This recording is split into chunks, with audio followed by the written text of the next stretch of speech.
Judas the betrayer. He's been considered one of the most villainous characters of the Bible. But did you know that there's a secret Gospel of Judas? Now, like Judas himself, the Gospel of Judas was despised by the church. Why?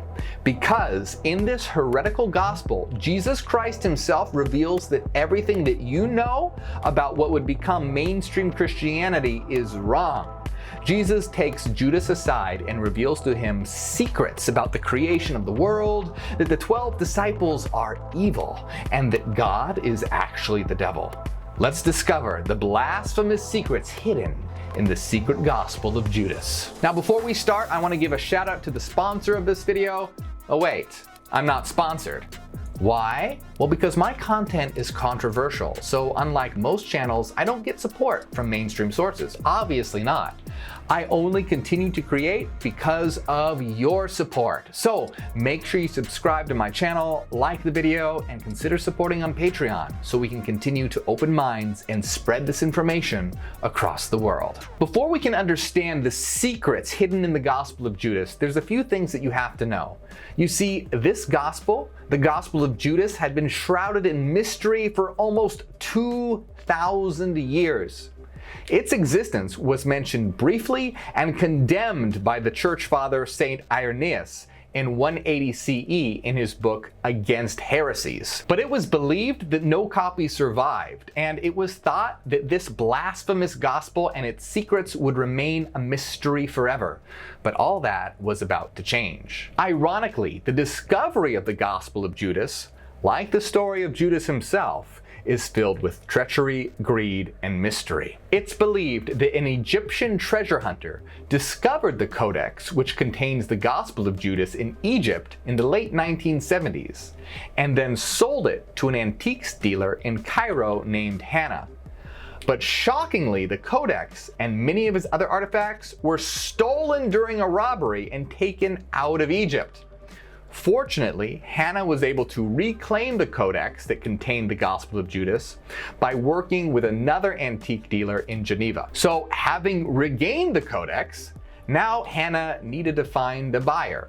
He was an antiques dealer after all. A man named Stephen Emel recounts how in 1983, a colleague of his was contacted by an antiques dealer selling ancient manuscripts.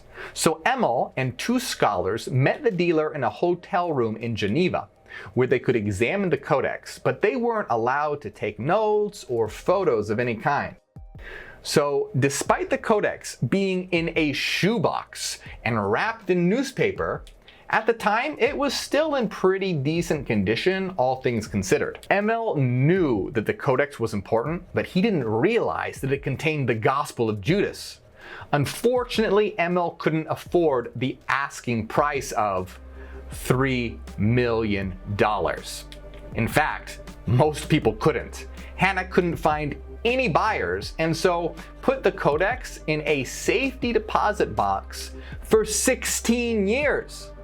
Well, guess what? A safety deposit box is not the optimal place to store an ancient text. So unfortunately, the Codex sustained heavy damage. Eventually, a Switzerland antiques dealer, Frieda Nussberger Chakos, bought the Codex, and so the Codex is now known as Codex Chakos. Chakos allowed experts at Yale University to examine the Codex, where finally the shocking discovery was made that the Codex contained what was thought to be lost to time forever: the Gospel of Judas. Despite its heavy damage over the years, much of the Gospel of Judas was eventually translated, and in 2006, it was unveiled to the public by the National Geographic Society. Before we look at the blasphemous secrets of the Gospel of Judas, take a minute to reflect on its insane journey. Scholar Rodolphe Kasser said, "We can consider it a real miracle that such an ancient literary work, especially one threatened by the hatred of the great majority of its contemporary readers, who saw it as a shame and a scandal destined to be lost, would suddenly appear and be brought to life." Not only was it brought to light, but first it was stolen, recovered, then only allowed to be viewed in secrecy, stored in a shoebox and newspaper, put up for sale for $3 million, then left to decay for 16 years in a safety deposit box. Now, according to the Gospel of Matthew, Judas betrayed Christ for 30 pieces of silver. However, the Gospel of Judas paints a much more intricate and heretical and blasphemous picture. Having survived its 1700-year journey, what do we find within the pages of the betrayer's gospel? Is Judas even a betrayer at all? Contrary to the revealed message of the Orthodox Gospels, the opening lines of the Gospel of Judas tells us that what is about to be revealed is a secret message. The Gospel of Judas says, "This is the secret message of judgment Jesus spoke with Judas Iscariot over a period of 8 days, 3 days before he celebrated Passover." The question is, why is Jesus about to reveal these secrets to Judas and not the other disciples? In the Gospel of Judas, Jesus has outright disdain for the other disciples. In a vision of priests committing shocking acts like murder and human sacrifice, Jesus tells them that those priests represent them, the disciples. He mocks their prayers and implies that they're weak, tells them that they lead the crowds astray, and ultimately reveals to Judas that the disciples don't worship God at all, but rather the devil. But why is Judas worthy of these secrets? Judas certainly isn't perfect, not by any means, as we'll certainly see at the end. But he's different. Very different. Even though Judas is very flawed, he is much more perceptive than the other disciples. And to understand this, you have to know more about why Jesus says the other disciples worship an evil God. And it all starts with a prayer.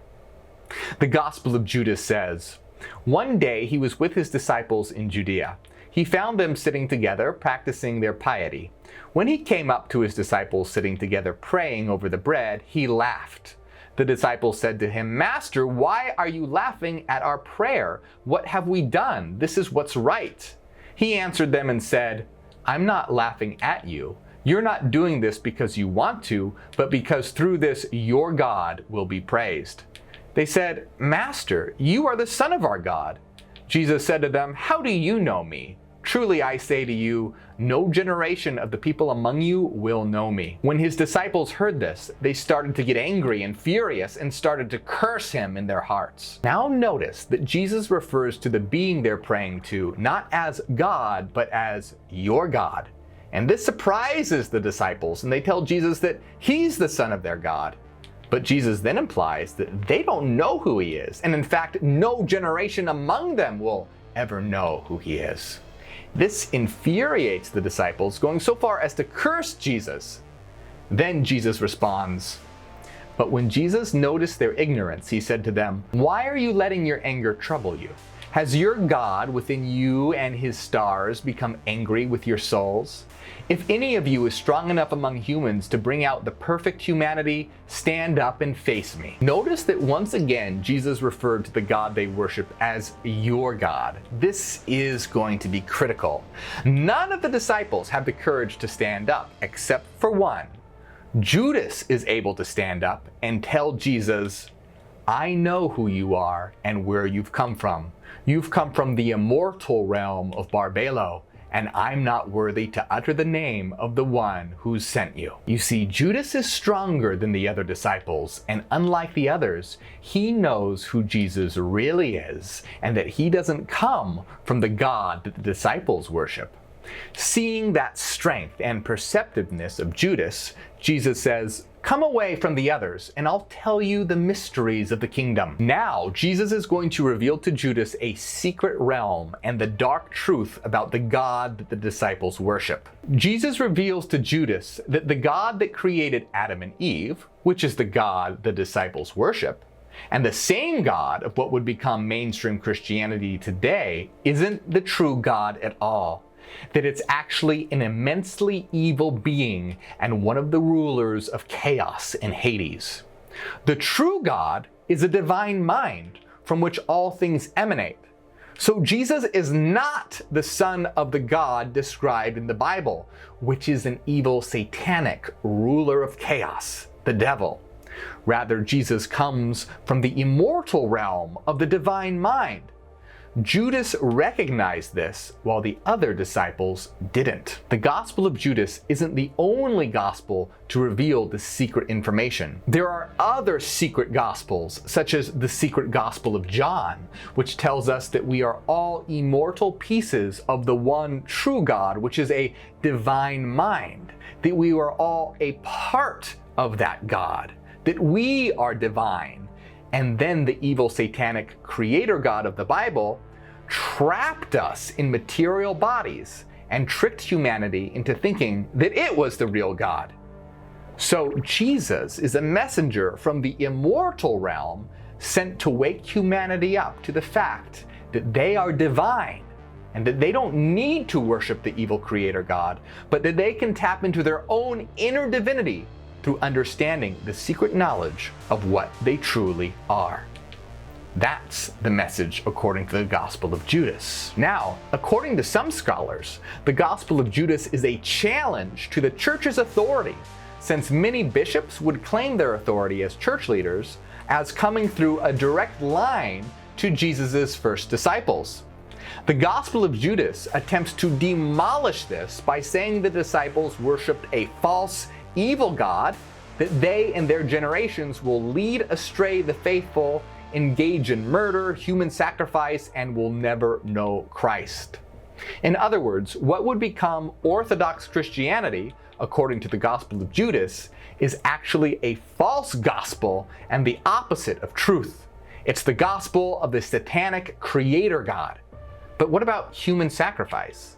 Well, it's believed by some that this is a criticism of church leaders that would encourage martyrdom or dying for Christ during the persecution of the Romans. Independent scholar Mark Madison writes, "The 12 disciples are prominently featured as a group, and they're consistently portrayed as unspiritual.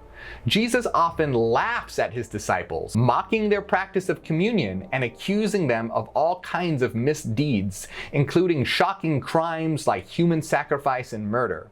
For the author of Judas's Gospel, church leaders who preached the value of martyrdom were guilty of human sacrifice. Since these leaders traced their authority directly to Jesus' original disciples, the author of Judas's Gospel portrayed these disciples as themselves guilty of human sacrifice." Its condemnation of Jesus' disciples, then, is a thinly veiled condemnation of second century church leaders. Judas certainly is not a hero in this story, far from it. Nonetheless, he's much closer to the truth than the other disciples, and Jesus reveals the hidden truth to Judas. But the story is about to take a crazy and unbelievable twist. You see, many scholars originally thought that the Gospel of Judas portrayed Judas in a relatively positive light, that he was a hero compared to the other disciples, and that Judas was a friend to Jesus, and that his betrayal wasn't really a betrayal, that he was just following Jesus' orders. But all that was about to change, as some scholars now believe that interpretation is all wrong. You see, upon a closer look at the gospel, something far more sinister was revealed. Jesus refers to Judas as the 13th demon when he says to Judas, "Why are you all worked up, you 13th demon?" Now, 13 references the fact that once Judas is replaced as a disciple, there will be a total of 13 disciples. But does 13 have any other kind of significance?